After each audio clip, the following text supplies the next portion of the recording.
Je m'appelle Daniel Cravero, je suis technicien au sein du groupe d'investigation de la compagnie parisienne de chauffage urbain depuis 6 ans.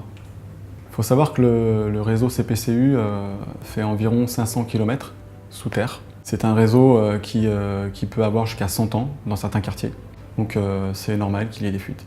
L'intervention se déroule en plusieurs étapes. Premièrement, on nous signale un dysfonctionnement qui pourrait être lié à une fuite. Ensuite, on analyse les plans pour pouvoir déterminer un périmètre d'intervention. Et par la suite, on se rend sur place pour essayer de localiser la fuite plus précisément. Tout d'abord, il faut isoler un tronçon pour pouvoir le gonfler à l'air grâce à un compresseur ou à un camion. Donc du coup, on accède à un ouvrage et on injecte de l'air dans une canalisation pour pouvoir produire un bruit, ce qui permet de localiser une fuite plus précisément. Mon rôle est de localiser la fuite donc grâce au micro et à mes oreilles. On va se déplacer sur site, je vais poser le micro au sol et je vais faire abstraction de tous les bruits qu'il y a autour.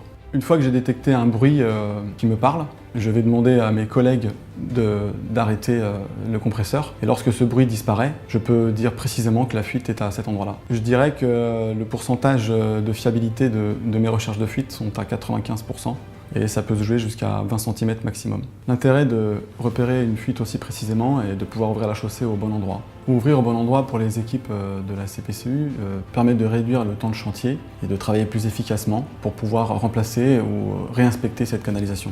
Faire une emprise de chantier plus petite permet de réguler plus facilement la circulation dans Paris, d'aider les piétons à circuler plus facilement et de surtout réduire les nuisances. Grâce à ce travail permanent de détection, la CPCU maintient son gigantesque réseau en parfait état de marche.